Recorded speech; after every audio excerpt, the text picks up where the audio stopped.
Hi everybody, I hope you are enjoying the book as much as I am, and I'm going to do chapter 8 today, From Every Gift a Curse by Caroline O'Donoghue. The Christmas party is being thrown by Holly McShane, a very beautiful girl who lives approximately 4 minutes away from me, but whom I have nonetheless never really spoken to. Maybe she got her tarot read by me back in February. I don't remember. If she did, the reading was probably as sweet as she is, and hence not memorable. In fact, I bet I can guess what her reading was. Lots of low-numbered cups, aces, twos, threes, and maybe some major arcana thrown in for good measure. Lots of unity and friendship, gentle romance, and positive outlooks. Holly answers the door, and it takes her a moment to recognize Lily. "Your hair," she says, clapping her hands together. "I love it. Did your mum go spare?" "I haven't really asked her opinion," Lily says. It comes out in her usual docile voice, but in this context it sounds quite deadpan and off the cuff. "And well, cool. Wow," Holly says, genuinely impressed. "Come on through, Fiona." She grabs Fiona's arm. How are you? Fiona slips easily into the role she played for so long before we were all friends. Girl who everyone likes, which is different, I think, from being a popular girl. A popular is a caste. Being a girl who everyone likes is a thing you have to do every day. She asks questions, smiles a lot, and says things that are on the safe side of funny. I'm in awe of her when she's like this. I wish I could do it too. "Hang on," Fi says, looking down at her phone. "I've been getting missed calls from a weird number all day." "From who?" I ask. Her phone starts ringing again. "Hello," she says, and then frowns. "Sorry, I can't hear you. I'm just going to..." Fiona looks to Holly, who motions her up the stairs to a room where she can take the phone call. Fi disappears, and I'm left with a vague sense of unease that the call is somehow bad. Everyone's outside or in the conversation pit, Holly says, gesturing to the couches in the floor. "The conversation pit," Lily repeats. "You can leave your drink on the table or in the fridge," she says, waving her hand to the kitchen. "There, vodka bottles, cans of Bulmers, and a bottle of Southern Comfort. Stand like girls waiting to be asked to dance. There are a few alcohol pops, although I'm surprised to see them, as I thought alcohol pops were for 14-year-olds and hence beneath our dignity. The whole table looks like a shrine where Lily and I are expected to produce offerings. I take a bottle of Malibu from out of my bag, which Joe agreed to buy for me because it wouldn't get a flea drunk, and pour myself with Coke and ice. Lily hasn't brought anything. I should have probably told her, but it's been so long since I've been to a house party that I've forgotten some of the rules. I wasn't very good at them, even when I used to go. we are not left alone for very long. A call comes through from the conversation pit.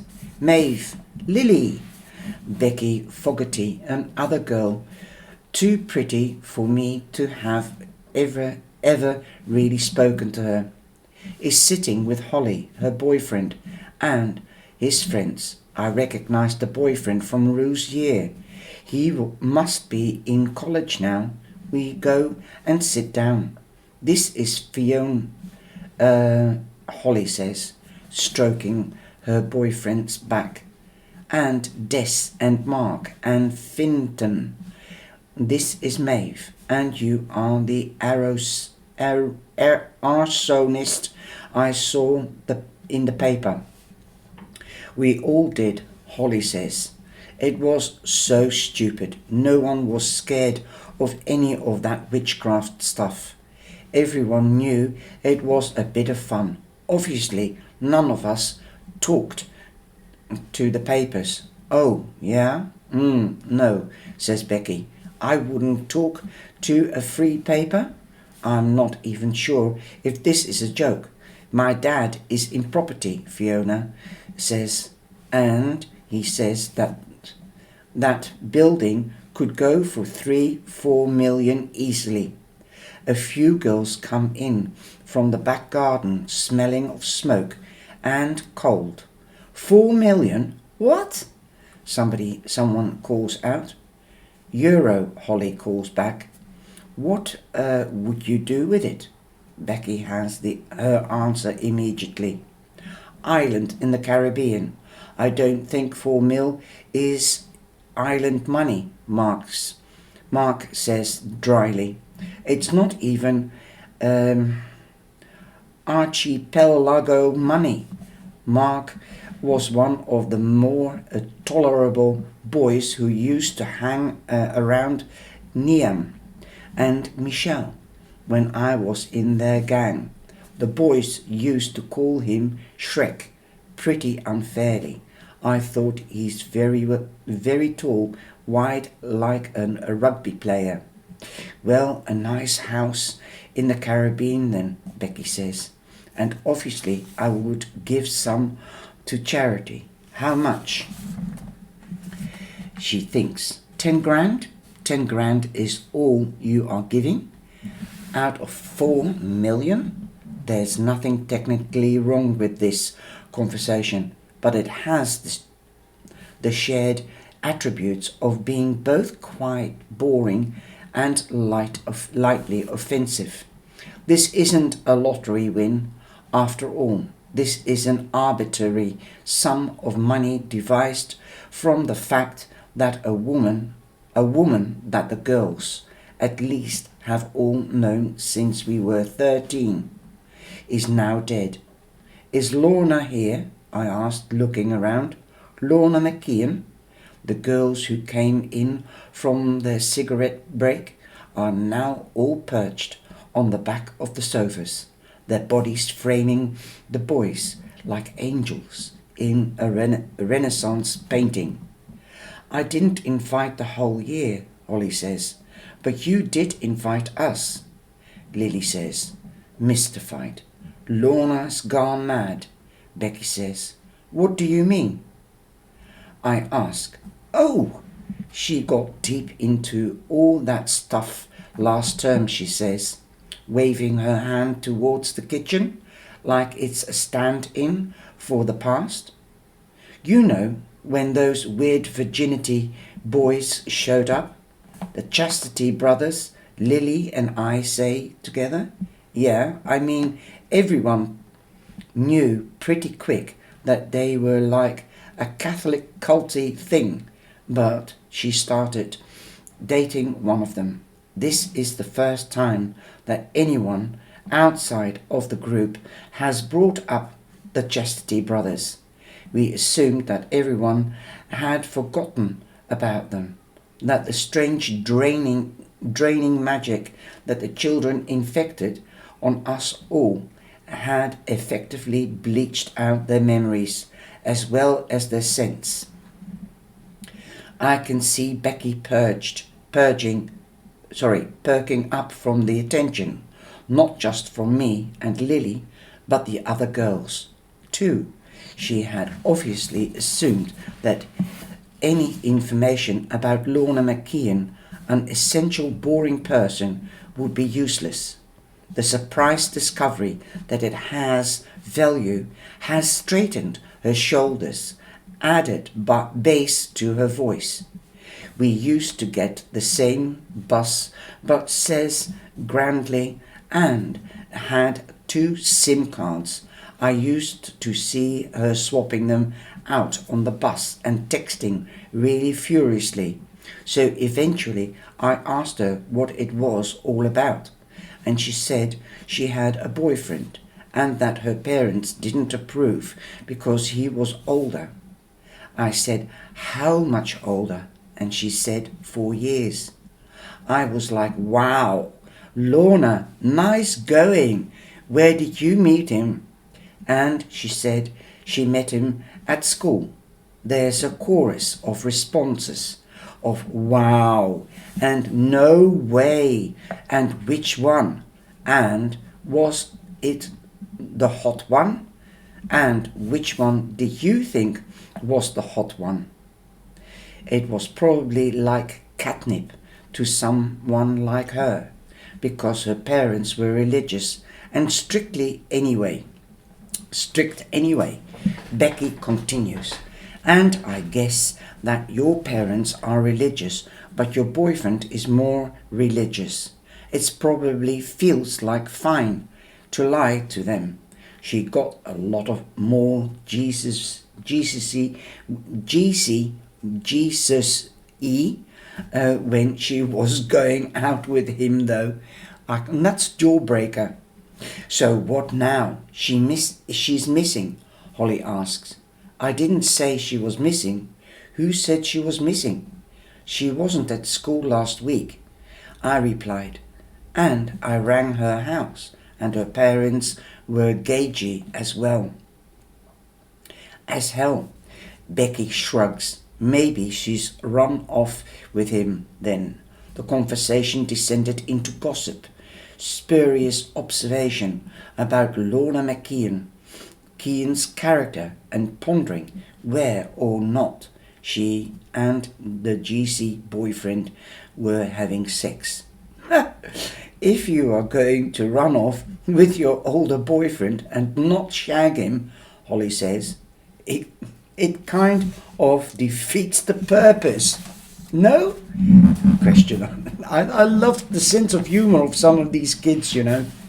Anyway, they take it so serious.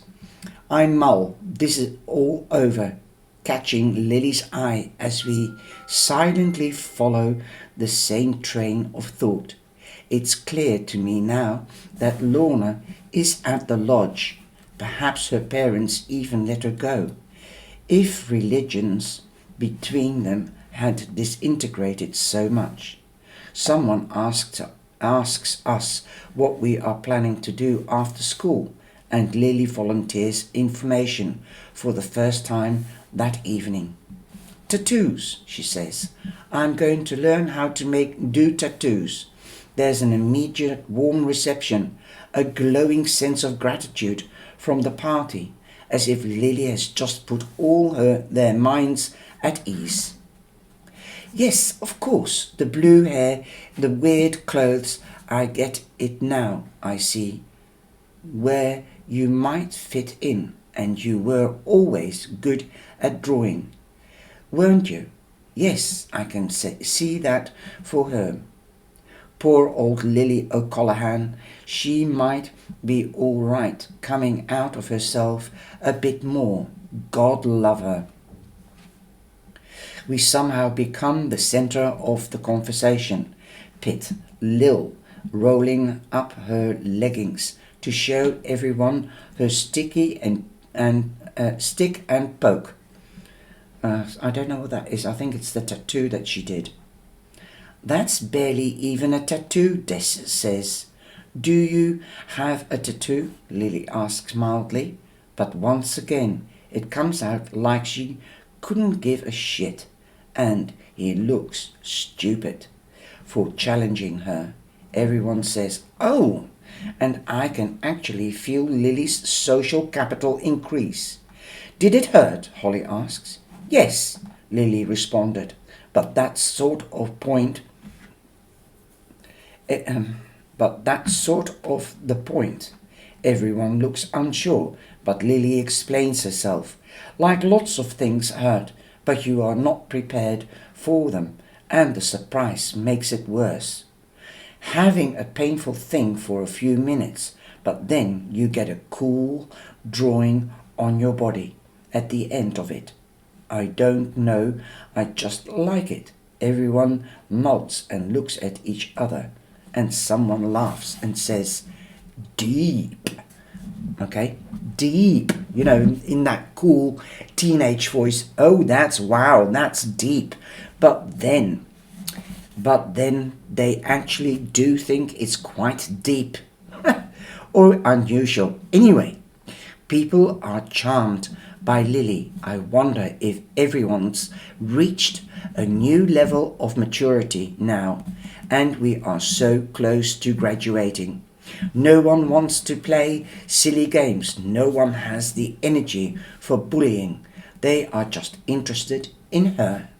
All right. Holly puts her drink down with such force on the glass table that a splash of Coke spills and gathers around it. She doesn't wipe it or notice. I want one. Everyone laughs, but Holly starts rubbing her hands together to indicate how game she is. No, I am serious, Lily. Let's do it. I nudge Lily. You don't have to do this.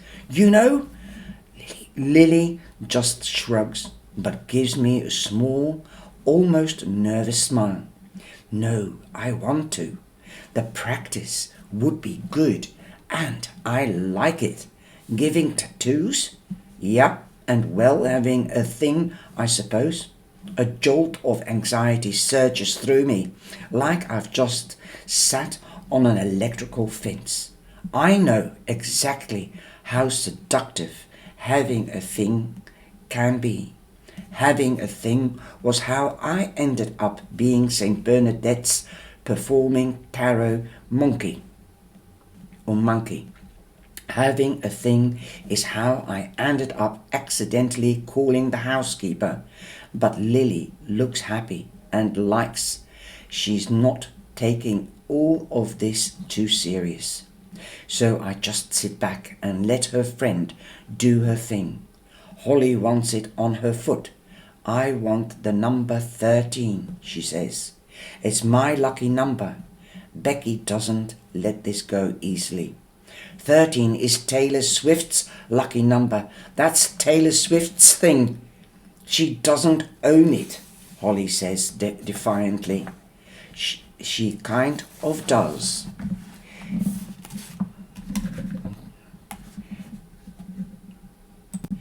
Becky, Mark says sharply. Whatever, Holly says. I want it. Lily puts her gloves on and cleans Holly McShane's foot with a baby wipe and some antiseptic. It's weird because I know this is part of the process, but effectively what's happening is that the former outcast of St. Bernadette's is washing the feet of most popular girl in school. It feels like something from the Bible. Are you ready? Lily says. It will hurt a bit. I am ready, Holly says, and all the girls hold their breath. Lily scratches at Holly's skin, and Holly yelps. Should I stop? Lily asks. No, says Holly, steeling herself. It's only small, and it won't take long, will it? There's a nervous, impressed rumbling in the room. People are halfway between horrified and desperately wanting to copy Holly. Fiona says he'll get a matching one and a 31 for her 13. Because I'm her opposite, he says, holding her around the waist, his head lolling on his girlfriend's shoulder. Do you mean her reverse? I asked. Yeah, it's the same. Fiona reappears, and I'm observing Lily's handiwork. She looks different, shaken, excited, like she's taken some drug that has only just kicked in, which at this party is not impossible. What's up? I asked, holding her shoulder, looking steadily in her eyes, shining eyes. Can I talk to you? She whispers as we leave the room. She casually swipes a bottle of vodka and tucks it under her skirt. All the bedrooms are taken, so we end up sitting on the landing of the stairs. Who was that? I asked, on the phone. It was, I don't know what I'm expecting her to say. The police telling her that her family is dead? The Irish lottery? To say she has won the rollover? It was a producer, a TV producer. They are casting for a Netflix show about witches, and they saw my picture in the paper. I blink. I can't take this all in. A Netflix show? Like a documentary? No, like a fictional show. It's called The Coven. I'm sorry, The Coven? It's about like a family of witches, and they are looking for someone to play the ward Lita. I'm sorry, the ward, like a person who is not family but who lives with them.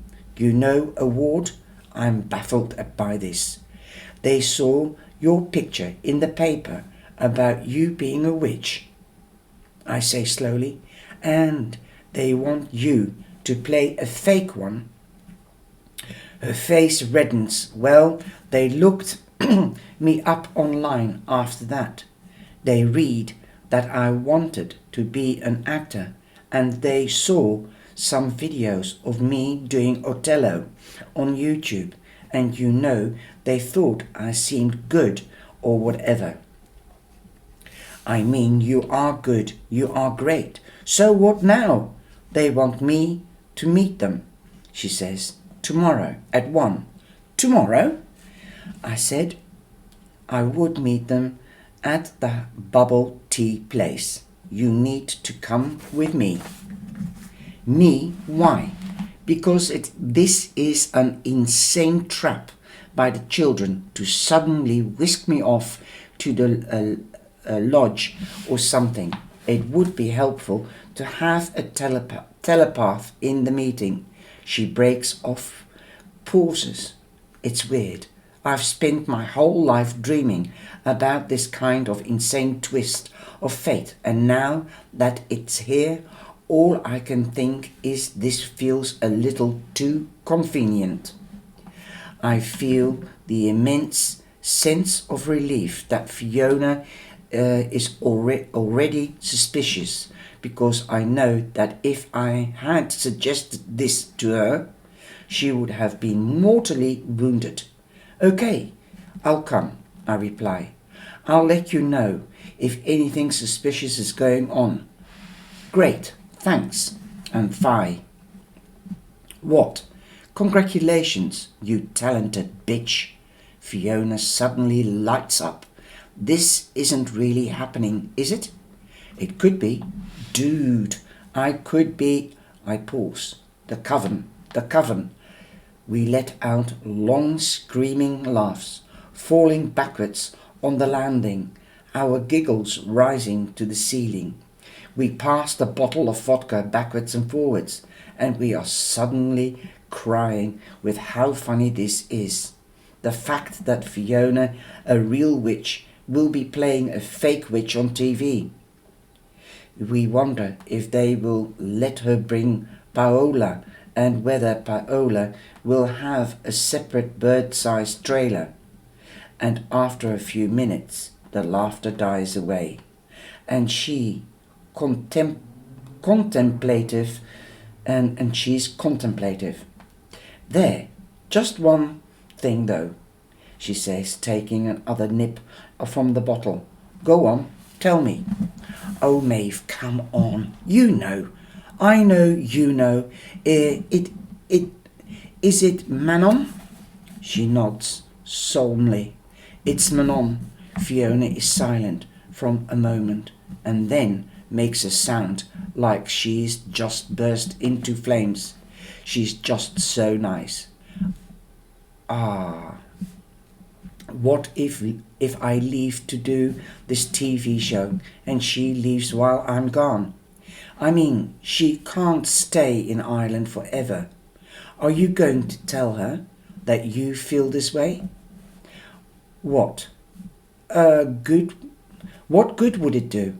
I don't know if she feels the same way, or whether she likes girls or boys or whoever. I mean, you are both the hottest people I've ever met. I feel like gender shouldn't even matter. It's just hotness coming together, I reply. And she's not that old. She's the same age as Aaron. Fiona cocks her eyebrows. All right, she says. That came quickly.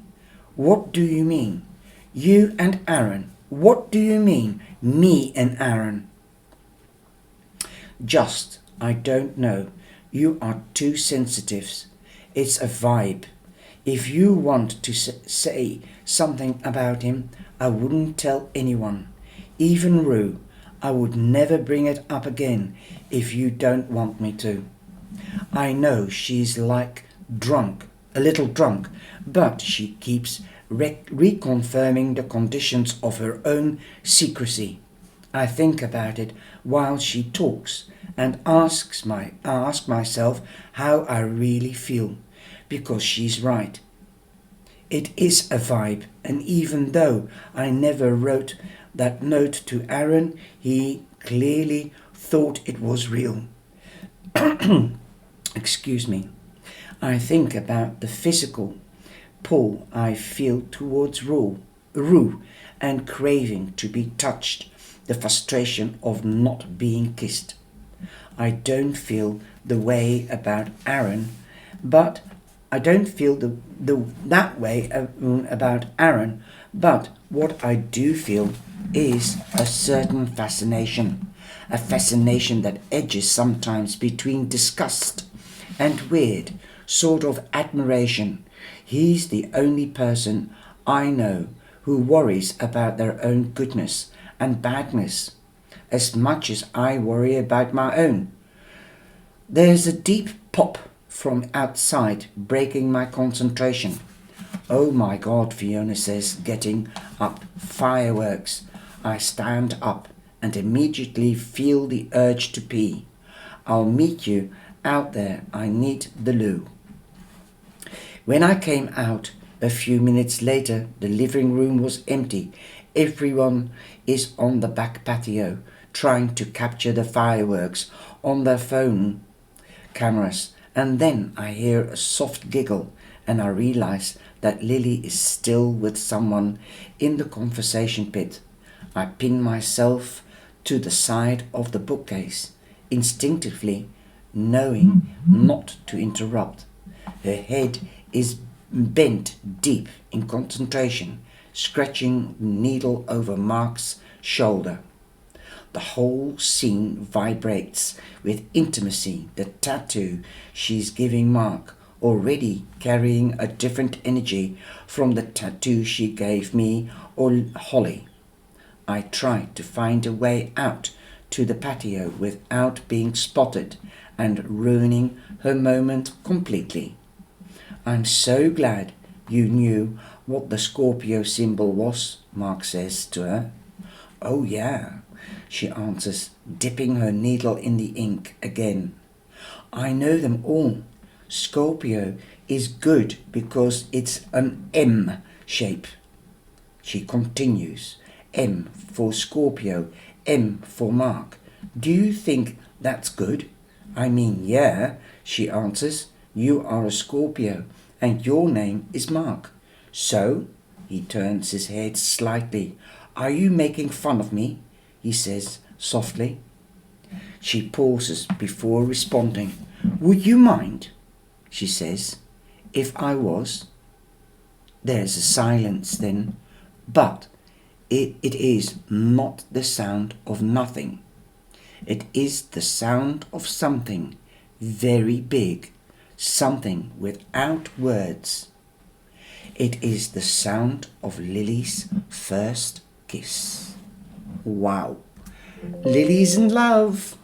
I'm sorry, the screen was black and I had to go back to the live. Okay, I'll see you in chapter 9.